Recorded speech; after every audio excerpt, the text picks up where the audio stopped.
Hello everyone. I hope that everybody is like myself, trying to stay healthy and safe. Um, I haven't done a tutorial at all since I've been out, but I've had plenty of requests for bang trims and even layering around the face a little bit just to kind of keep a longer swept half bang going until they can get in here to see me. And I'm not gonna give you 20 lashes if it's not perfect. None of this is actually at this time. So I am going to start with a comb and scissors.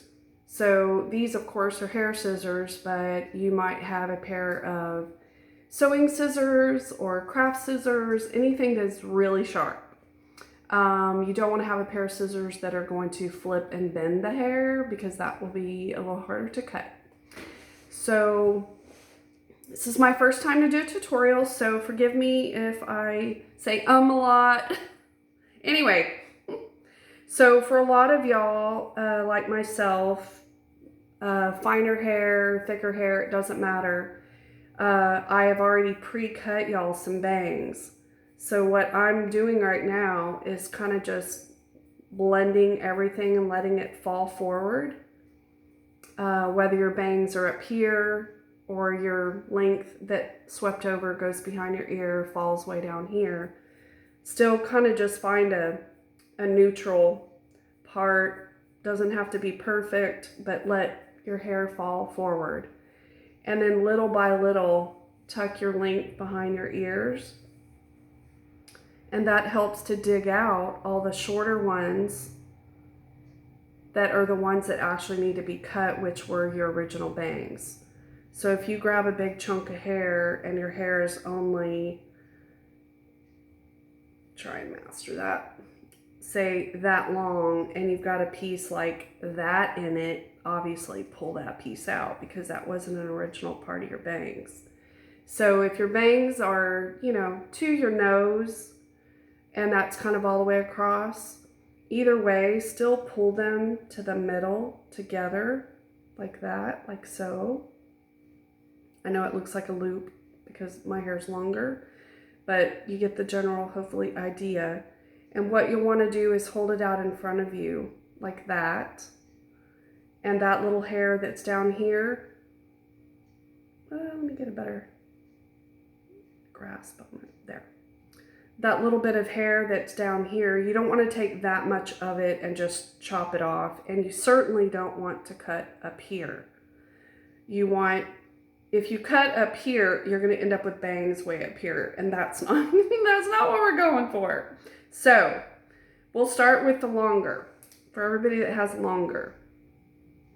And you have an area of length in the front that you have kind of a swept over bang that hits you, like mine are grown out. So I'm wanting at least about an inch off of mine so it'll be swept over. So that was the purpose of letting all your hair fall forward and digging out what we originally had and cut. And some of y'all might have a little bit more of a triangle. Some of y'all might have a rounded section.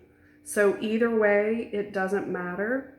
And if you want to use your pinky, it's easier, a little bit of pinky nail across your forehead to wipe that hair back and out of the way. Then at least you've got a guideline there. And again, it doesn't have to be perfectly straight, but everything that is on the shortest side is what we had your bangs in the past. So if you want to start, some people want a longer look. So you'll want to comb it down. And since it's in front of you, scissors up, you come at it this way. Move my fingers.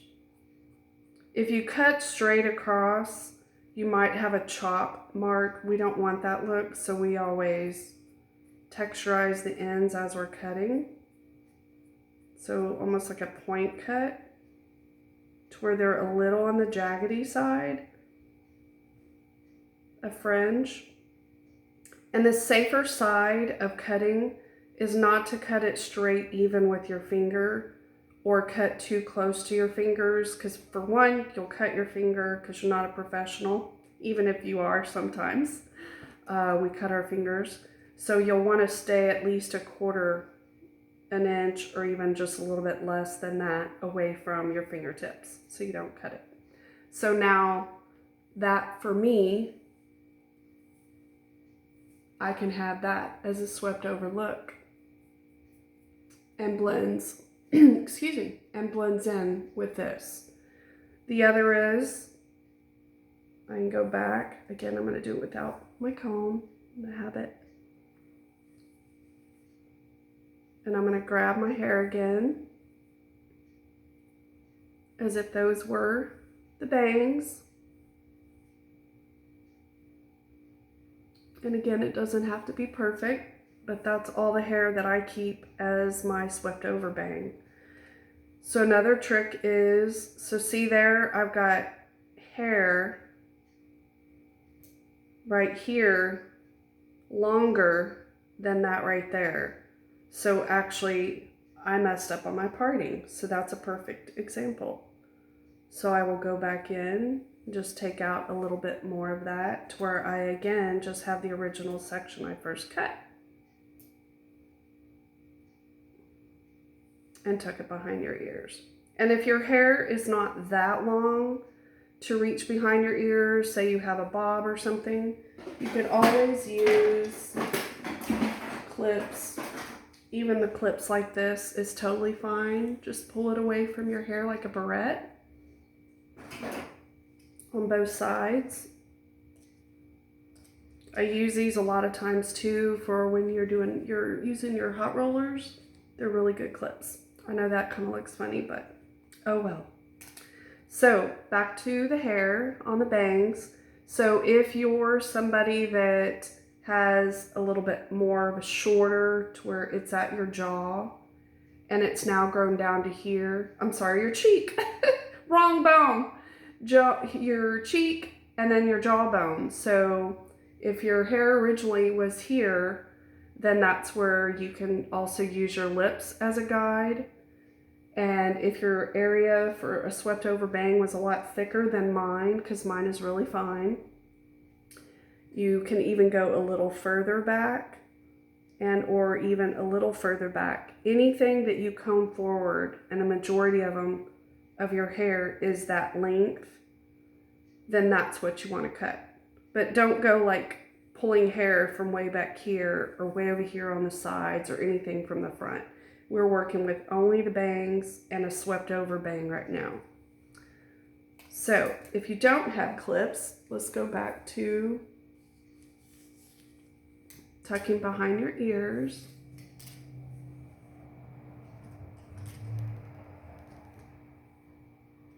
And normally you can cut this way, but for swept over, you want them in an angle. It's almost like you're doing or that. Whether you're right-handed or left-handed. So again, I want mine to reach behind my ears. So a lot of times I will do that just to make sure, but hold on to your hair. And don't tilt your head when you cut it. Keep it straight up and down in the mirror. So at an angle. And again, we're not going to cut up here. We're going to cut under here. So if it's long, then obviously you're going to be able to see it in front of you. And some people need their glasses on to do this. Go right ahead. But I'm going to cut again in an angle all the way up and textured on the ends. I don't know, can y'all see that? And textured on the ends. And still leaving a little bit of room. That way you've got some forgiveness in case you've underestimated your length and cut it too short. So now to me, see that hits me right there at my cheek. And now when I brush my hair back, it falls better. So I've got kind of a half bang going. And that works for this side too. So it blends really well right there. And then if you blow dried it and round brushed it or curled it, it will appear a little bit shorter. And what I'll do is I'm going to use a mannequin so that if you're a parent and wanting to cut your child's hair, I will show you that technique, which that way if you're doing their hair, and that's even your husband's hair, if his hair is too long in the front, that'll be another little tutorial I can show you. So I hope that was helpful. Can't wait to see all of y'all. All this downtime to me is killing me, and I miss every one of y'all, but hopefully we'll see each other soon. Y'all have a wonderful day. Bye-bye.